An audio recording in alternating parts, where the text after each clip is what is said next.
Okay, I put the SQL Server 2005 disk in the machine. You'll notice at the top, this auto ran shows us all kind of information. Now, Microsoft's done a really good job of giving you tons of information and showing you exactly what you need to get this loaded. First of all, you'll notice up here the SQL Server 2005 comes in a number of disks, or you'll get multiple disks. Disk 1 is the actual installation disk. Disk 2 is a tools disk. You will also notice I'm using the Community Technology Preview Edition because of the time that I'm actually working on this video. The final release is not quite out. It's due almost any day now. By the time I finish the video, it will be out, but you won't see any major differences. There are some minor ones, and I'll point them out as we go through.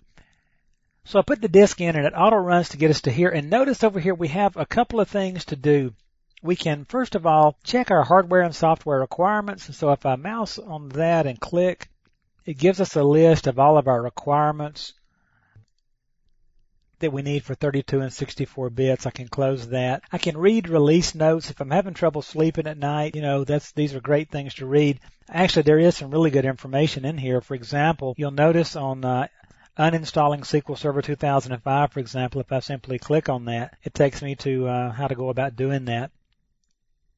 Notice also there's a SQL Server Upgrade Advisor here. Then under the installation, notice that if I want to do the client installation wizard or the server components themselves, then down at the bottom I can browse the CD, visit the SQL Server website, or review the license agreement and so forth. I'm going to choose to install a SQL Server component. Now I have a default instance on this machine, and I'm going to install a named instance, and then I will use that later in the course to show you the difference between the two. So first up, I will read all this information. I know you'll probably want to take the time to do that. I'm not going to read it to you right now.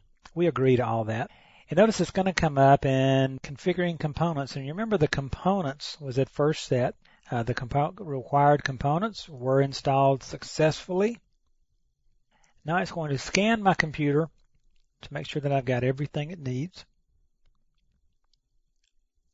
And now it's going to help me install or modify. Now this is real interesting right here. Remember the SCC that I mentioned earlier. Notice it went through and it checked a lot of things on my machine. And I want you to notice something here. And this is actually kind of cool that it happened this way. You'll see I have a minimum hardware requirement error on my machine. And I can tell you what that is. If I click on this, it will give me a useless message here. But it's telling me that the current system doesn't meet the minimum hardware requirements for this release.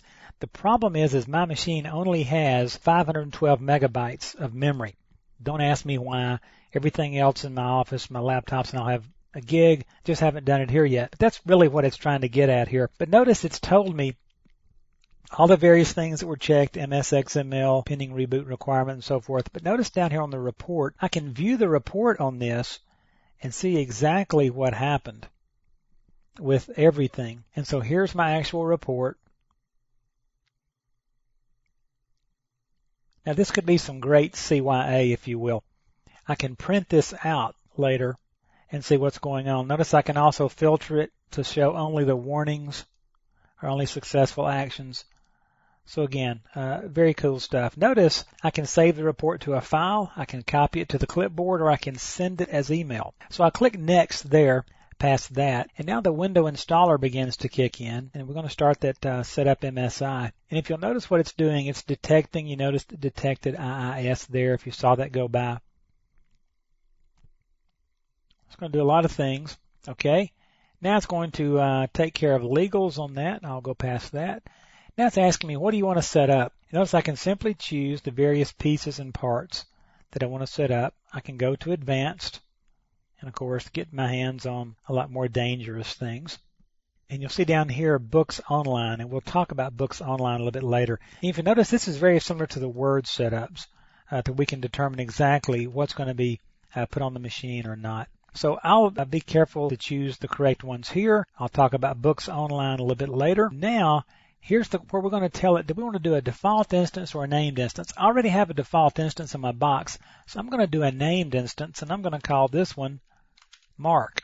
Now, notice down here I can check installed instances, and it tells me I've already got one installed instance here, and this is my default instance. So I'm going to take a named instance here, and I'll hit Next.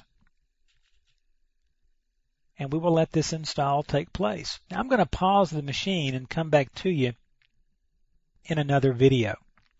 and we'll continue from this point right here with the service account.